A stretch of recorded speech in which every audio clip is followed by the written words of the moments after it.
this country is at war with Germany. We shall go on to the end. I remember the sheets of flame which came up and almost blinded us from our guns.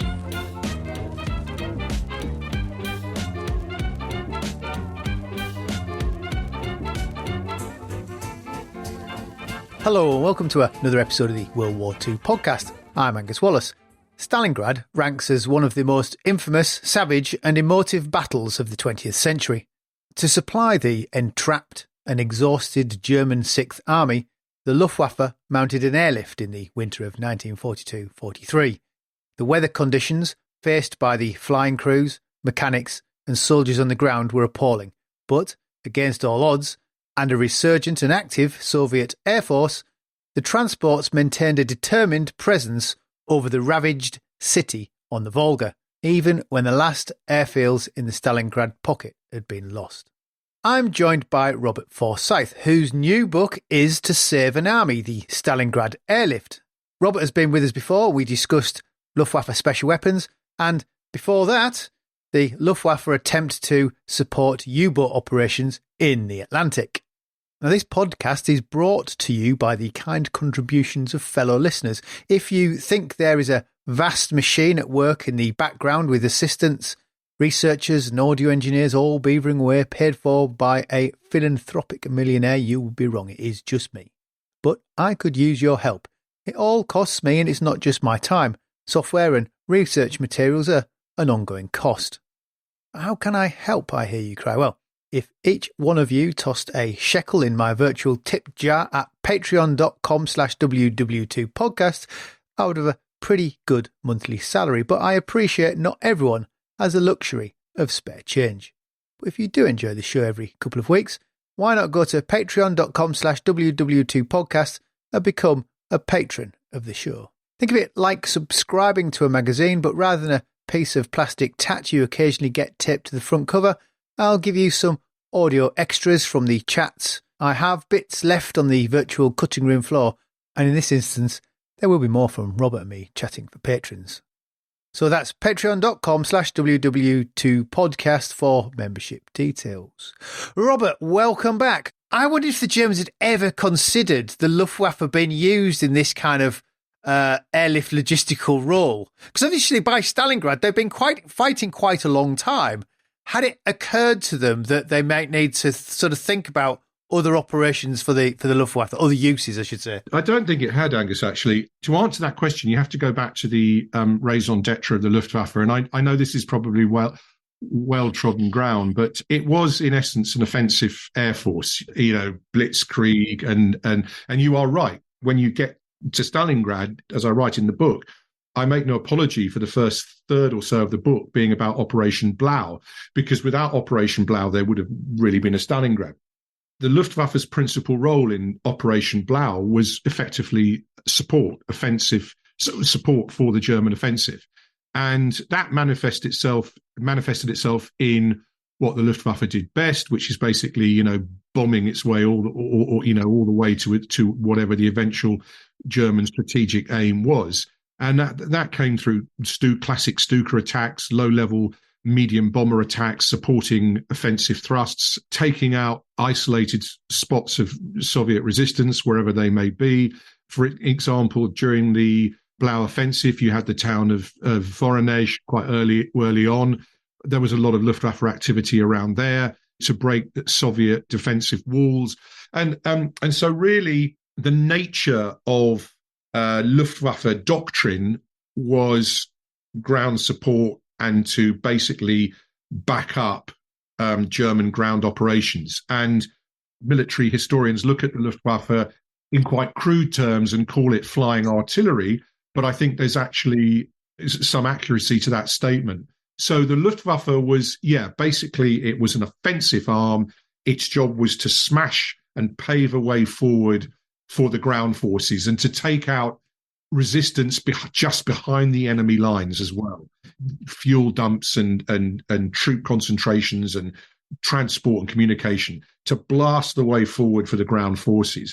So airlift, that wasn't on the menu. I think that did come as a surprise. It came about through circumstance, which obviously we can talk about. And this is really what the crux of the story was to me, is basically how the Luftwaffe kind of adapted, in a very ad hoc way to this mission, which then became the story in itself.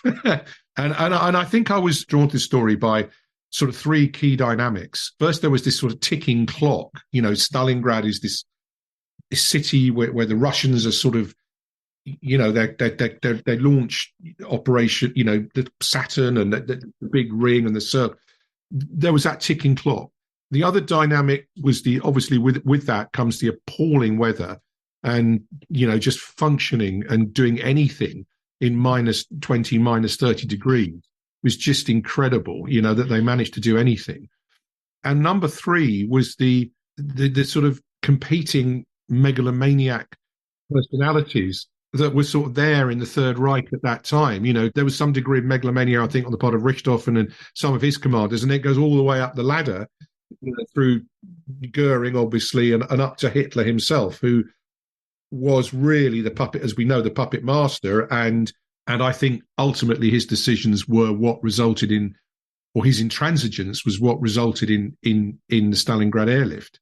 Yeah, I think it was a surprise. They weren't expecting to do it, and it just happened through circumstance, really. But they had actually had a dry run. The dry might not be the word. When you look at the weather, the Demyansk pocket is 100,000 men, isn't it? Surrounded. So it's not quite half the size, but that's a pretty big show as well. How influential?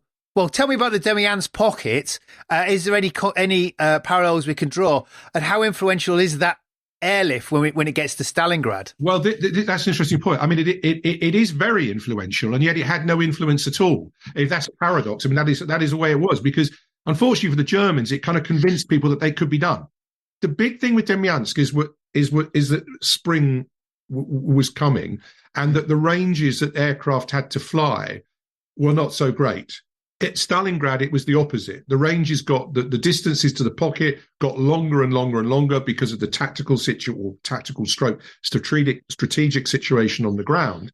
And the weather just got worse because of winter. The senior transport officer was a man called Oberst Colonel Fritz Morzig, and Morzig was able to conduct Demyansk and the Köln pocket as well with some degree of success, because he had slightly more ready access to transports at the time. North Africa wasn't quite such the drain that it was being at the time of Stalingrad. As I said, the spring lay ahead of them, not the winter. I wouldn't say it was a success, but they were able to do it. They did keep the Army Corps there supplied, and they were able to do it. When it came to Stalingrad, it was all very different. So Demyansk and Köln were precedents. They were dangerous precedents, and they can be compared only because they proved wrongly to the Germans. This is what I mean by being influential. They proved wrongly to the Germans that they could do it, but in fact, it didn't have any influence, because when it came to Stalingrad and those German generals responsible for conducting the airlift in Stalingrad said, look, this cannot be done, Demyansk was like a counter shadow to that, because as far as Goering and Hitler were concerned, yes, it could, because you did it at Demyansk. So it kind of had a negative influence over what came later with Stalingrad. Well, did the actual Luftwaffe personnel learn anything from Demyansk? If you don't look at that larger strategic sort of strata of people, if you look at the people actually running the operation, are they transferring any? Well, yes. Okay, in March 1944, there was a report written by the Luftwaffe historical branch, which basically said we can carry out airlifts. And this was in March 1944, after the catastrophe of Stalingrad. The transport crews just basically did what they were told, and they did the best they could. At the time of Demyansk, the main aircraft used was the redoubtable J.U. Junkers 52, which was the backbone of the transport force. That's what they drew on, and they just did what they were told. And I think transport has always been a blind spot in Luftwaffe thinking. It's always been the poor relation. And Mortzik, who was a very, very qualified Luftwaffe staff officer, he got to the rank of colonel. He never made it to. Did he? Maybe he was appointed general major at the very end of the war. I can't quite remember. So he was always almost like a senior advisor, and he tried to get the Luftwaffe at one point to look at setting up an independent air fleet of transport aircraft. It never happened, and transport was always this thing that sort of caught up with everything else. And as I said, that's because there's this offensive spirit, this offensive doctrine within the Luftwaffe that you're just flying artillery. When the army moves forward, transports will fly in supplies. When there are prepared airfields, when the infrastructure is there to back up the ground movements, that's the role of transport. Also to fly in paratroopers, operations like Crete, airborne landings, supporting glider operations. But again, that was offensive. When confronted by a catastrophe such as Stalingrad, was Demyansk a catastrophe? I don't think it was. It was a supply operation that had to be carried out because Hitler said, do not yield ground, do not yield ground. Is that familiar, almost like a stuck record, do not yield ground. And they managed through, because of slightly different circumstances, to keep Demyansk supplied. But when you get a catastrophe like Stalingrad, when, as you said, the numbers are much bigger at Stalingrad, transport was something that they didn't factor in. They just didn't have enough of it. But again, that's because of the circumstances that came about because of Hitler's iron will, quote unquote, not to yield ground, do not give up the Volga. But you mentioned Case Blue, which Stalingrad becomes part of, which actually is sort of that ambitious move on the Caucasus. It's absolutely an enormous land grab that they're sort of being pulled in all kinds of directions. At the start of the operation, how are they even allocating transports? Are they expecting to send anything to Stalingrad? Are the transports literally just there as flying trucks?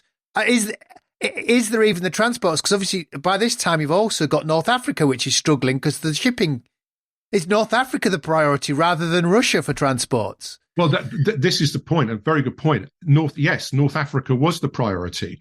North Africa was kicking off. It was difficult there. So Rommel desperately needed supplies, constantly needed supplies. And of course, half the Luftwaffe transport force was engaged in supporting the German operations in North Africa.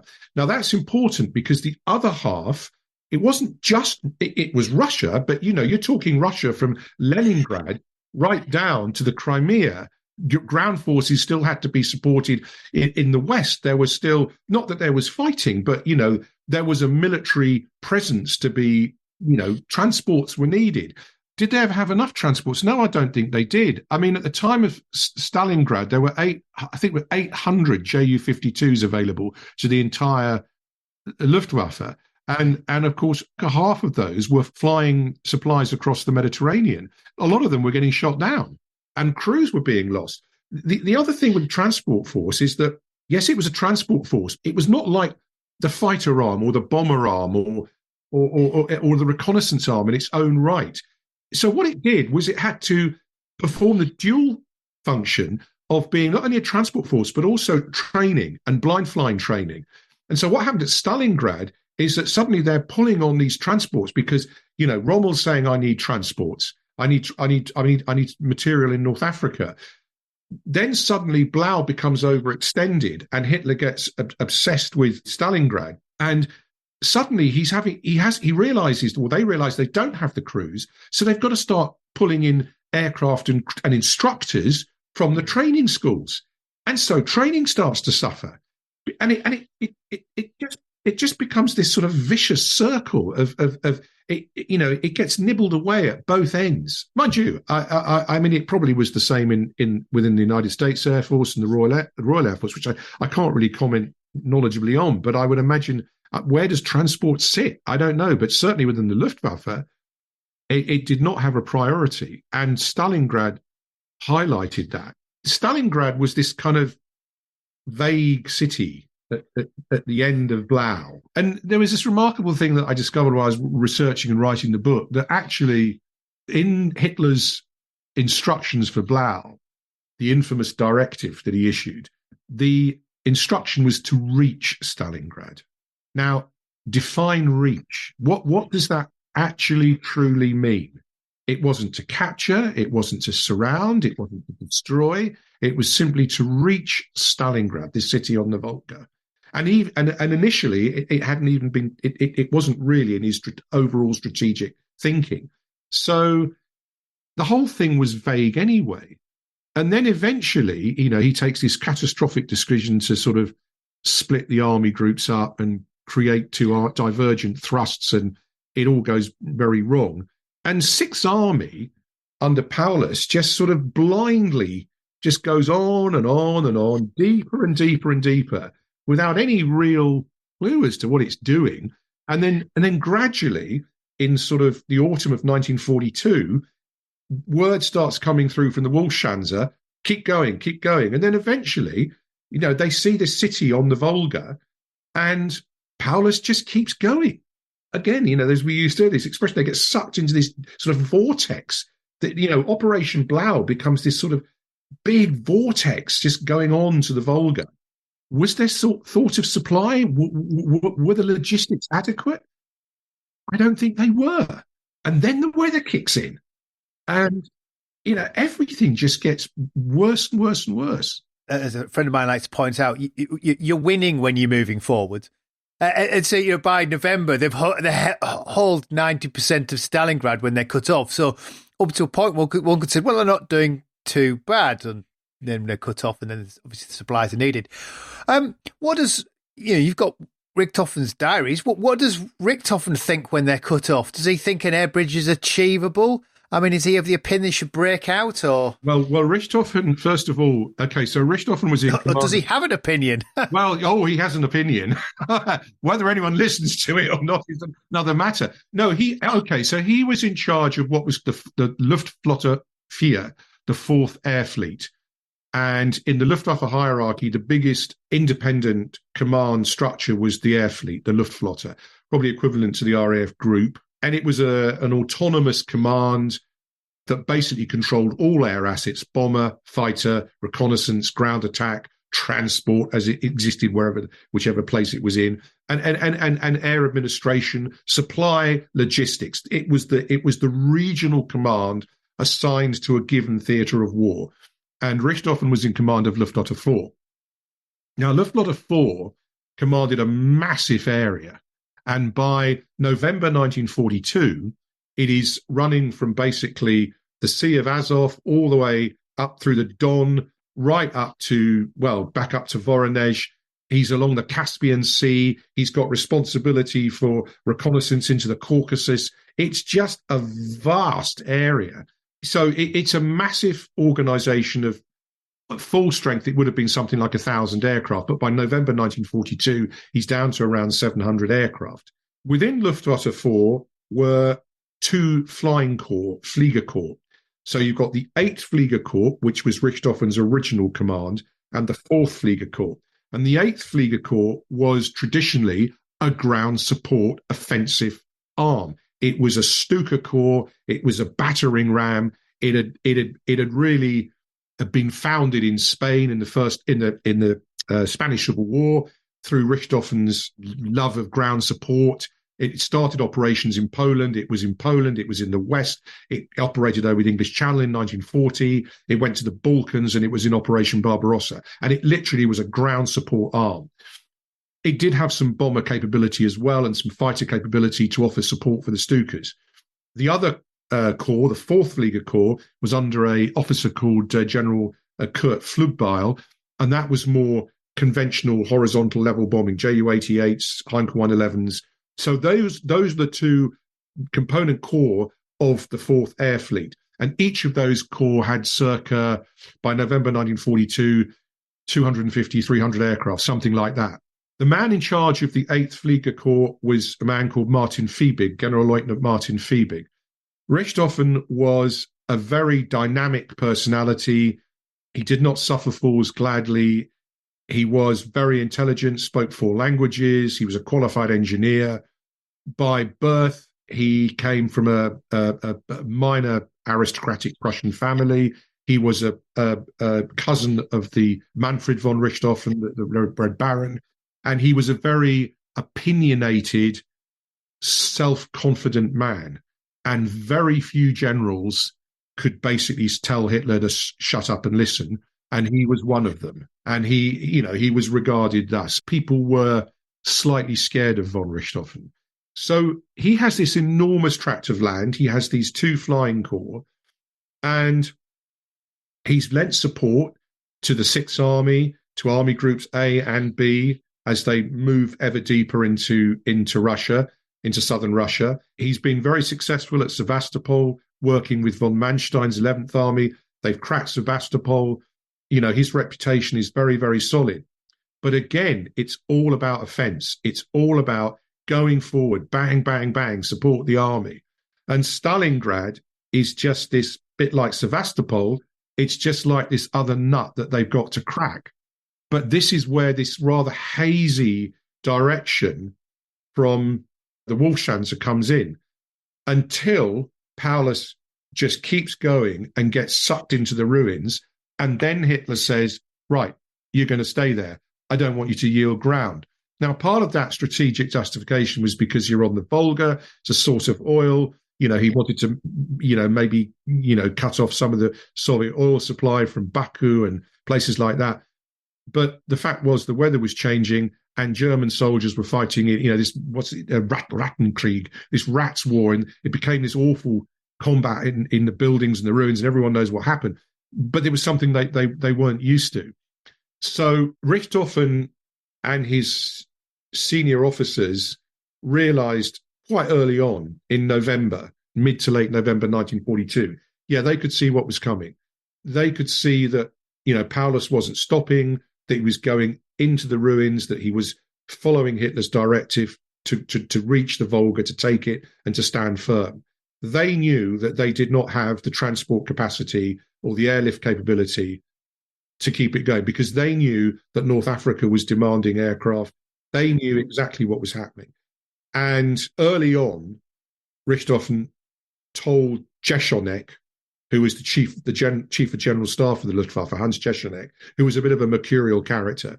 He said, look, this can't be done. We don't have the capacity. We don't have the airfields. We haven't got the infrastructure. We're struggling with serviceability as it is. The weather's starting to turn. We've got winter lying ahead of us, unlike Damansk. This isn't going to be easy. And Fiebig actually went into the pocket. He went to visit Paulus in what was starting to become a pocket, and he said, look, we can't do this. And you then get into this whole issue about Paulus and his position. And my feeling, Angus, to be brutally honest, is that he should have broken out. There was an opportunity to do so. And again, when the offensive from the south was launched, Manstein, Wintergewitter from the south, there was a moment when he could have done it. But that's another story. So basically, the Luftwaffe generals knew full well it wasn't going to work. So basically, Paulus said, we need 750 tons a day to maintain offensive operations. That went down to 500 tons because Paulus and the Sixth Army eventually accepted that they could maintain combat status on 500 tons a day because the Luftwaffe generals had said, look, you haven't got a cat in hell's chance of getting 700. We just do not have the lift capability. And eventually that went down to 300, 350 tons a day, which was what Sixth Army said it needed to subsist, needed to survive effectively, not to fight, but just to survive. Which is the same as the Damiens pocket with only 100,000 men. Yeah, absolutely. But they've got 250,000 men, it's mad. And then you had this crazy situation where Jeschonnek was called by Hitler to the Wolfschanze. Goering was at that point chairing a conference at Karinhall. This is in late November, 25th November, I think it is, thereabouts. And Goering is chairing a conference about oil production at Karinhall. And you had this very bizarre situation that Hitler wanted to know what could be done, but the man who goes to confront Hitler is Generaloberst Hans Jeschonek, the Luftwaffe General Chief of Staff. He is, well, yes, he's a mercurial captain. But he simply doesn't have the personality to stand up to Hitler. So he goes in and he basically says, Hitler says, can the Luftwaffe do it? And Jeschonek, I don't know why, I don't know what he based his response on. He said, yeah, we can do it. The Luftwaffe can do it. And there was this thing where a little later, they had these 1,000 kilo airdrop containers, which they would put under the wings of Heinkel 111s for airdrops and also to land in the pocket, they take them off, but they were mainly for airdrops. When Jeschonek made his calculations, he forgot that the 1,000 was the gross weight of the whole thing.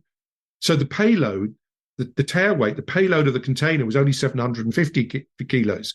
So you multiply that by, we've got 1,000 of these containers in stock, you suddenly lose 1,250 kilos. So that tonnage, even in airdrop containers, was grossly overestimated. But at no time was Mordsick consulted. At no time was Mordsick consulted.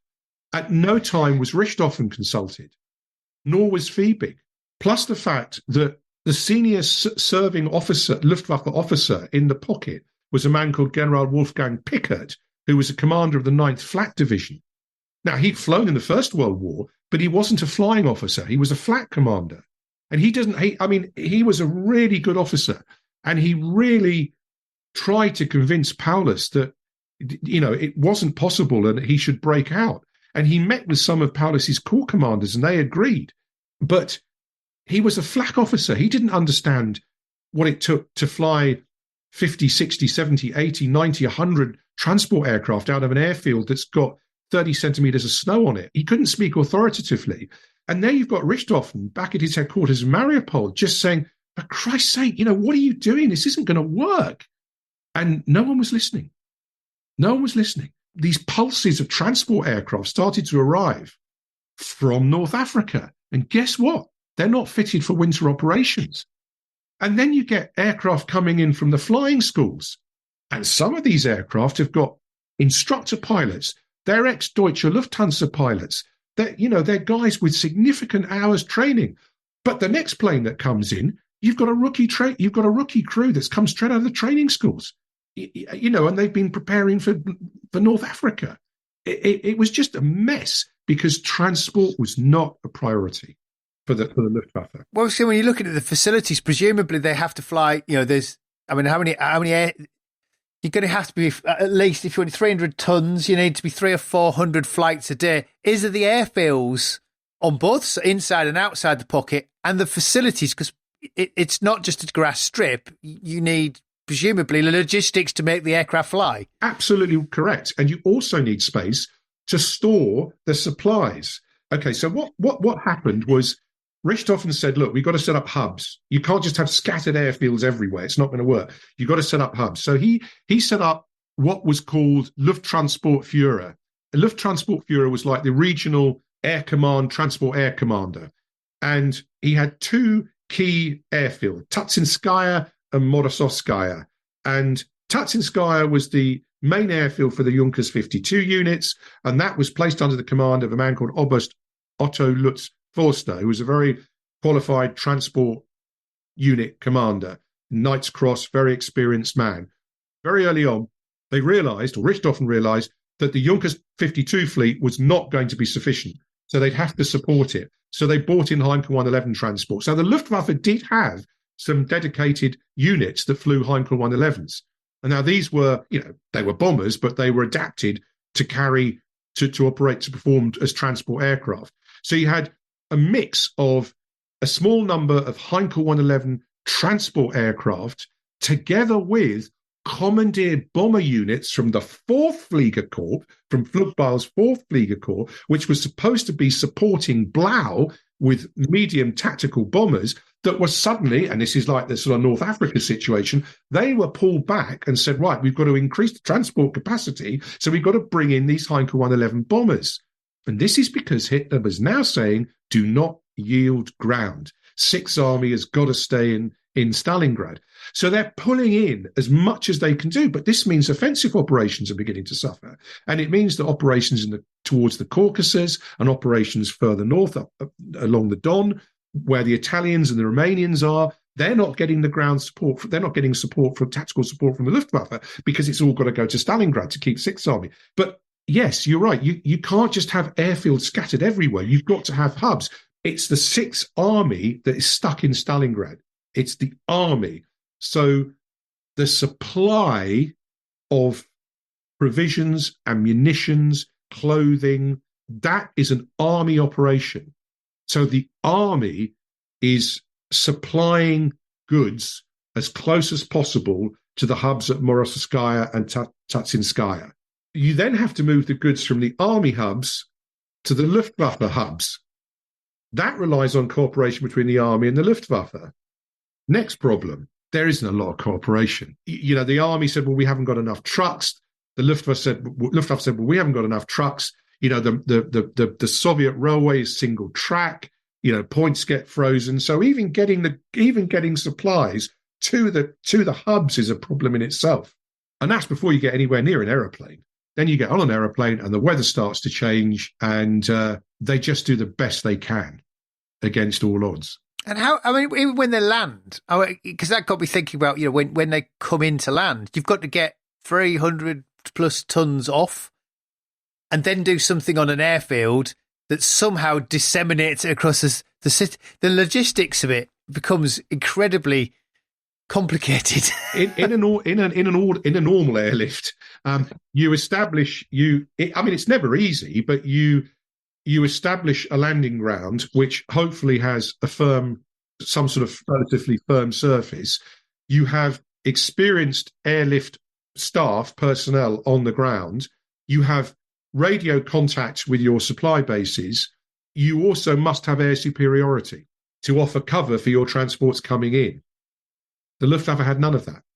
Ordinarily, you would fly pulses or formations of aircraft that would have fighter cover, that would offer mutual self-defense and protection. So you'd have squadrons of Ju-52s going in to land at a base that was as reasonably well prepared as possible, which just didn't happen, because the base, initially at Pitomnik and then Gumrak and then these, Stalingrad Skya, and there were just places on a map. They weren't even airfields, So they were just really basic landing grounds. Lighting was a problem.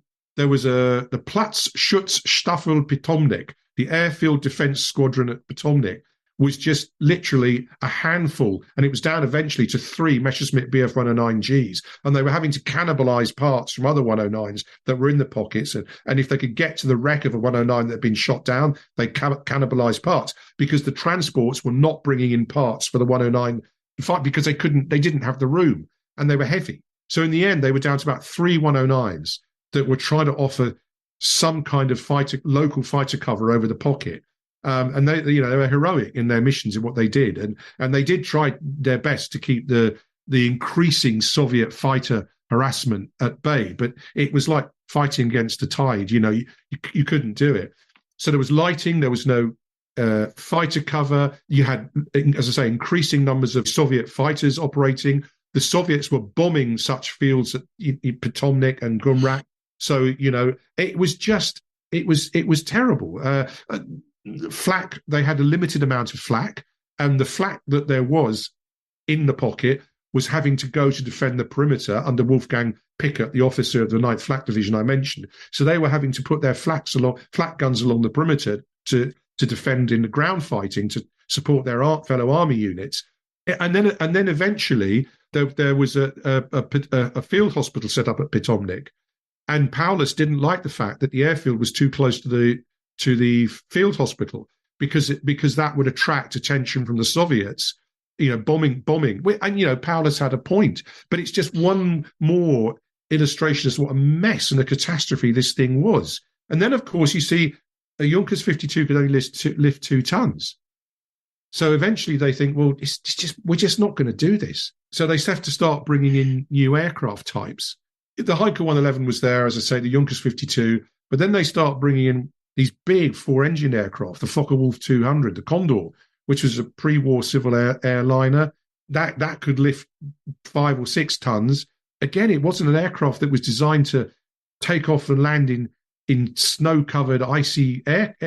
This thing was being used out over the Atlantic on anti-shipping operations to support, the U-boats and strike at shipping. Anyway, they had a few of these Focke-Wulf Condors that operated at Stalingrad, and they did a sterling job as best they could, and they had a higher lift capacity. But, their undercarriages were weak. So when they landed on these appalling landing grounds, often they would just sink into the ground because their undercarriages would collapse. You had the Junkers 290, which was something you and I have discussed about a long time ago in my book on the Shadow of the Atlantic, another big four-engine transport. Now, that's what they really needed. They could lift 10 tons, and they could bring back a lot of wounded soldiers out of the pocket. They were big aircraft. They were what was needed, but only 2 ever got to Stalingrad, and both lasted 1 mission because basically they just couldn't operate in the conditions that were there. And the last throw of the dice was they brought in something called the Heinkel 177, which was a 4-engine bomber, but it actually only had, outwardly it looked like 2 engines because they coupled two Daimler Benz engines together into 1 engine unit, and that was known as the Reich cigarette lighter because it just was so appalling. It just used to catch fire, and it could it could carry a ton or so of cargo, but it was almost more dangerous to its crews. These poor guys were flying these missions in this very dangerous aircraft into Stalingrad at night, trying to find landing fields it was just terrible. Presumably, the more of these old aircraft you bring in, all you're doing is compounding failure because you have to bring in supplies for those aircraft to maintain them, because no one ever thinks how much presumably they take an enormous amount of maintenance. Well, this is it. And that's the other thing. And every time an aircraft came in from the rear, it would end up having to bring 1 or 2 mechanics with it and all their gear. Or some of their gear, the gear that could be the small amounts of gear that could be stowed on an aircraft, but they never had sufficient gear. Now, these guys were working invariably in the open. There was no hangar space or very little hangar space. And, you're talking snow 1 foot, 2, 3 foot deep, snow drifts. You're talking temperatures falling to below minus 20 degrees. Often at night it would get down to minus 24 degrees. Now, that means your control surfaces are freezing up. Men's hands are sticking to tools. They didn't have enough engine warming equipment. There weren't enough generators to go round. So what would happen with the 4-engined aircraft, and even sometimes with the 3-engined Junkers 52, you get 2 engines started, and by the time you got to the 3rd or 4th engine, the first engine that you started would start to cough because it was too cold. It couldn't keep going. It was just a slippery slope from the word go, really. We're going to take a short break. We'll be back with you in a moment. Welcome back. I'm talking to Robert Forsyth, and we're discussing the Stalingrad Airlift. Considering it's all about tonnage, did anyone sit down and think about what that tonnage should be? Presumably there's ways of making what's going in, most effective. I don't know, down to the food stuff, down to anything, Does anyone sit down and try to do those calculations, put those thoughts in? No, because it was driven entirely by what Sixth Army said they needed. So Paulus begrudgingly, and his chief of staff begrudgingly accepted that, as I said, they could exist on 300 tons a day. So this magical figure of 300 tons was what got back to Hitler and Keitel and Jodl and the guys at the Walsha, and they said that's enough, because Hitler believed that he could somehow rescue Sixth Army and that Sixth Army would hold out until the spring. All he wanted them to do was to stay on the Volga. This expression, remain on the Volga. So, despite the fact that the Soviets launched Little Saturn, Operation Koltso, the ring has tightened, the pincers close up, as far as Hitler was concerned, they just remain on the Volga. And for them to remain on the Volga, if it took 300 tons, and that's what Paulus said, he was taking his field commander at face value. As far as Hitler was concerned, that was enough. They can stay there, and they'll stay there till spring, when I'm going to send in Das Reich, Leibstandarte, Adolf Hitler, Totenkopf, Viking, all these SS Panzer divisions are going to come in the spring and they're going to relieve you. Well, I was just sort of thinking, you look at the calorific value of a loaf of bread and then the volumic space it takes, and you think, well, is there something that's more calorific than half the space? Let's take those instead. Well, that's the other thing, Angus, because you don't have to look at what they had to take in. The Sixth Army was predominantly, yes, it had some tanks, it had some trucks, it was predominantly horse-drawn army. And there were thousands of horses. That far south, the Germans were using mules. They were even using a few camels, but predominantly thousands and thousands of horses. And the Germans, they didn't like the notion of having to sacrifice their horses, to slaughter their animals. They had understandably, they needed them. They knew if they were going to move their artillery, they would need horses. So once you started having to slaughter your horses to eat, you're going further into the abyss, really.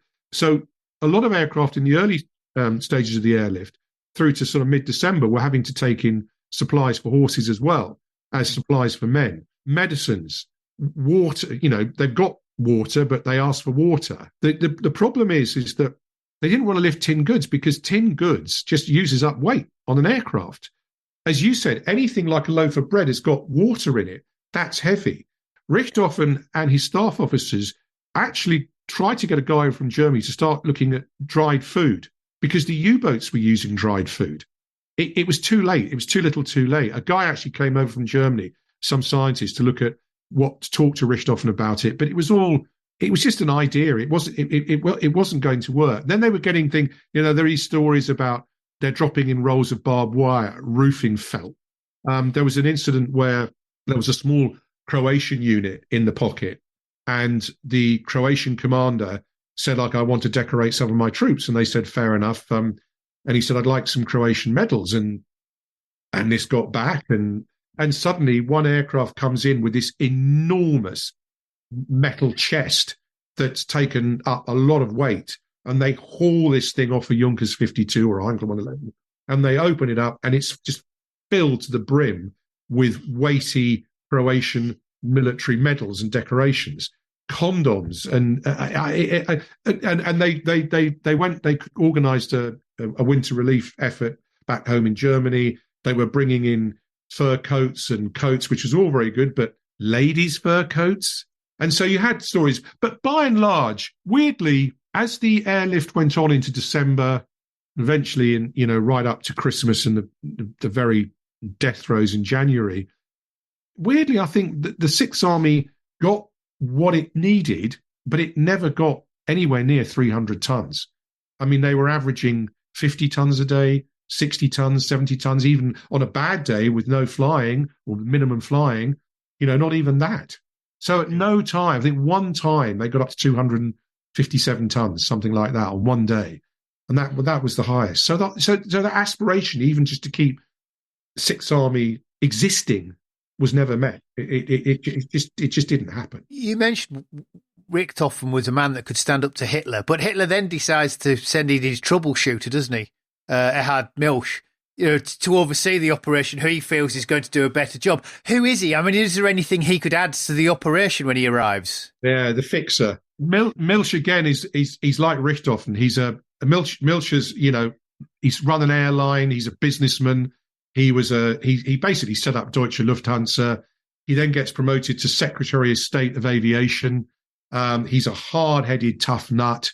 And yes, to send a man like Milch, whose job in Germany is to oversee aircraft production and the factories, to risk sending him to Stalingrad was actually an indication of just how, in a way, bad things were going. Nevertheless, he goes there, and again, with this German sense of duty, he goes there and he says, yes, I'm going to fix it. And he goes thinking, I can fix it, because he's full of self-confidence. He gets there, and there's this marvelous story where one of his staff needs to relieve himself and goes to a toilet, and he comes out and he says, why won't the toilet flush? It's frozen.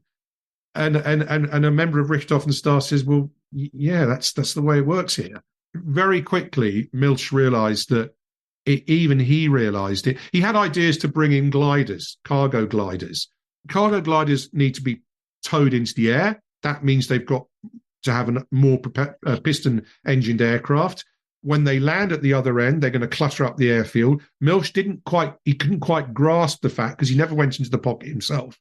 He couldn't quite grasp the fact that if you have a one-way glider at the other end, it's going to just clutter up the landing fields. And so one solution was, can't you chop it up and burn it and use it as firewood? Yeah, well, that's fine, but the men are so weak, they can't even, to dig these things out of snow. It is just impossible. So that was a no-no. That didn't go anywhere. And Milch, he did try, he didn't like Mortzik. Mortzik said, look, we're doing everything we can. You try servicing a Junkers 52 at minus whatever it is in the middle of the night. Milch did the best he could, but all he was just one more man out there trying to do something, a Herculean job that couldn't be done. And so ultimately he failed as well. And he accepted at the end that it was just an impossible task. And he went back to Germany and said, we've got to improve our transport forces. But it never happened. And then towards the end of the airlift, when they could no longer land in the pocket, the whole operation became airdrop. When you're airdropping, whether it's a 250 kilo airdrop container or 1,000 kilo airdrop container, that's fine. But if it's landing in big, thick, deep snow, often these things landed nearer to the Russians than they did the Germans. Often they landed behind the behind the Russian lines. The Soviets were often setting up decoy lights to fool German air crews that they were dropping in German positions. Sixth Army said, can you please send parachutes that are marked red so we can see them against the snow? That was an army job. The army didn't do it. They didn't sort that out. The men were malnourished.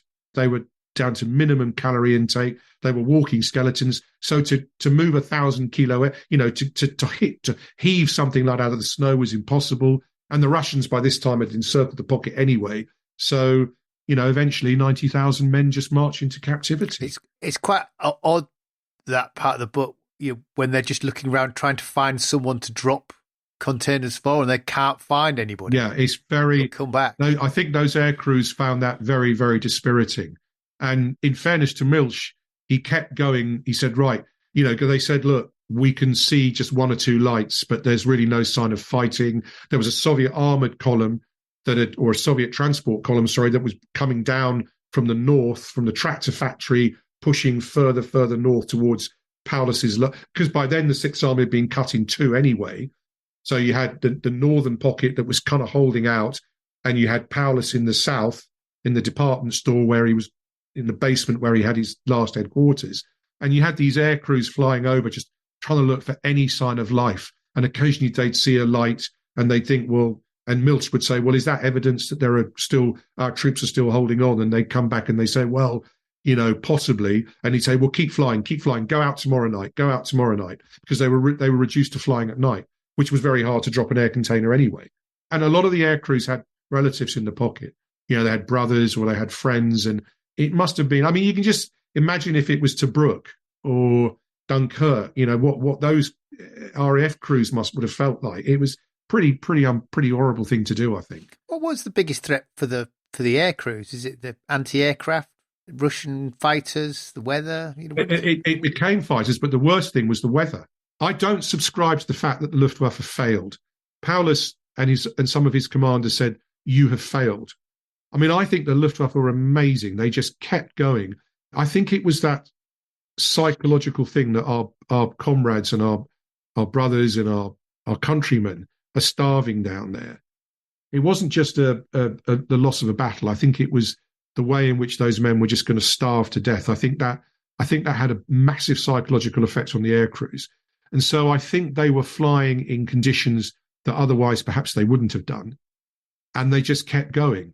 And I think the weather was the thing they feared the most. And also there were two microclimate areas. So Stalingrad had because of its position on the Volga, that further east it had its own climatic conditions. And they differed as the airfields started pulling back, the supply fields started having to pull back because the Russian counterattack had happened, and they smashed through the Romanians and the Italians. At one point, Tatsinskaya actually fell to the Russians, but the Germans managed to take it back. But inevitably, the airfields had to fall back. Those trips got, they were going to 200, 300, 500 kilometer trips. And I think those crews found that, very difficult, and they wouldn't have ordinarily done it. And when you get to the other end and all you're looking is for some kind of distant light where your comrades might be, and they're starving to death down there, I think that must have been very debilitating for them. So I think they tried their best. Presumably, they'll be more than aware of what's going on insofar as they're bringing men out and posts still coming out, which always amazes me how much. But they're bringing out, and it is thousands of men they fly out. So there is that close connection between the air crews coming in and out and what is happening on the ground. Yeah, I mean, you get stories of aircraft bringing back 10 men, you get stories of aircraft bringing back 30 men, hardly able to get off the ground, and there's a horrific accounts where, an aircraft would land, unload its cargo, load up with wounded, and then there'd be these ghost-like figures, certainly by Christmas 1942, late December, there'd be these sort of starving, skeletal men coming out of the gloom in Wehrmacht greatcoats and bandages and whatever else, and trying to claw their way onto an aircraft and just being kicked off. They, literally kicked off by the air crews because they just couldn't take any more weight. And there's one story, which I mentioned in the book, about a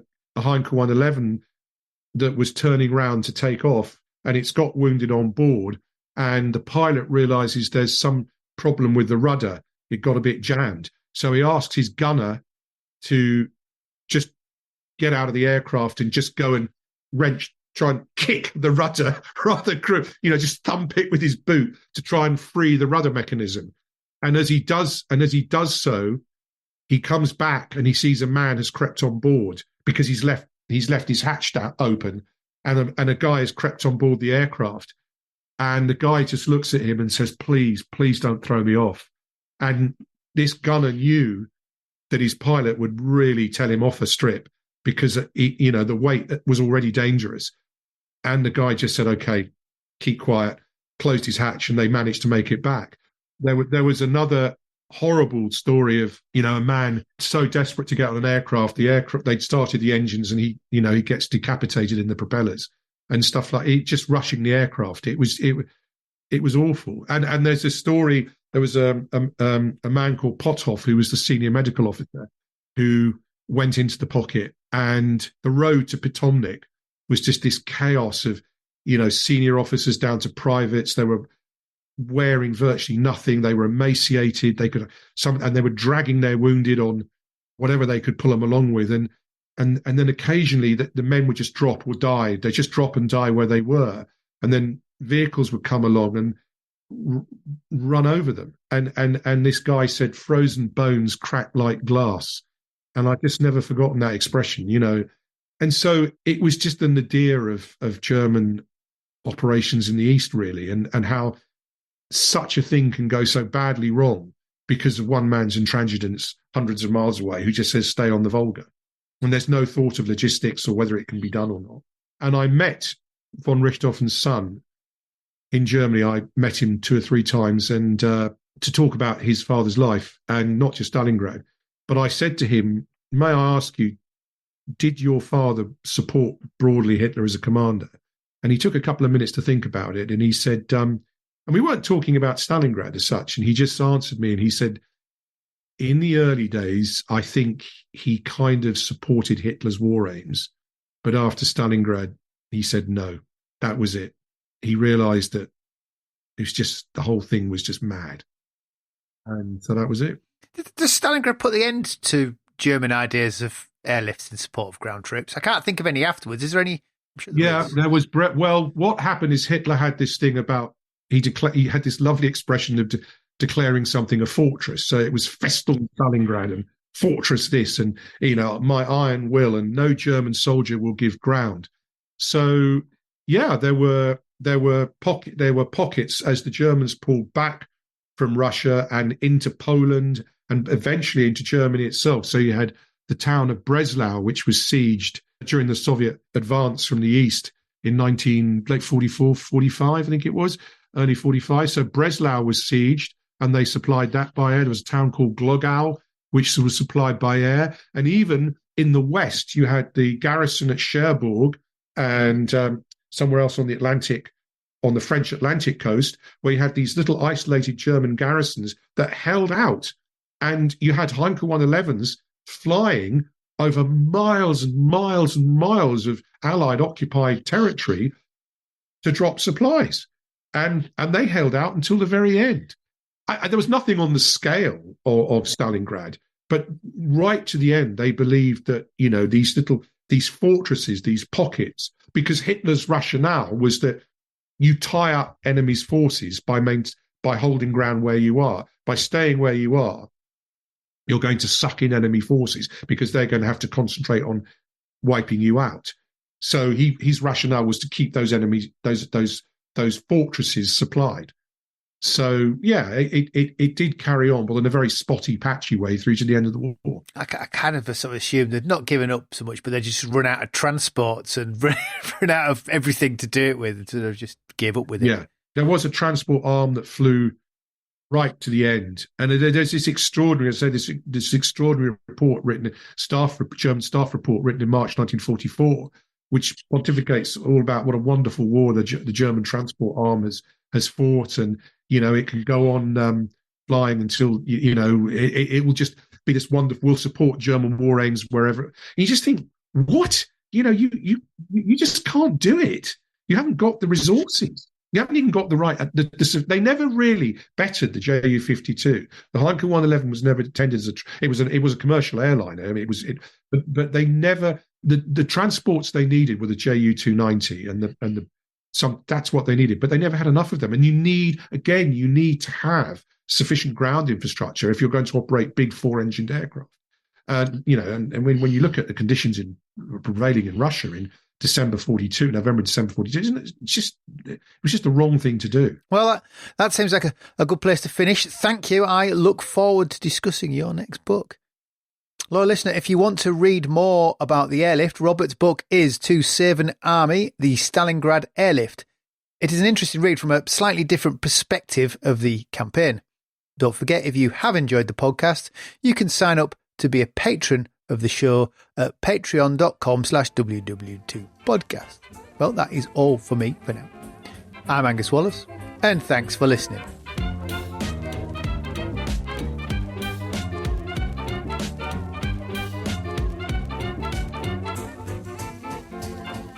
Jerry 88mm gun hit our town, blew us the hell out of it. Stalingrad can never be repaired. As Allied Commander-in-Chief, I have granted a military armistice.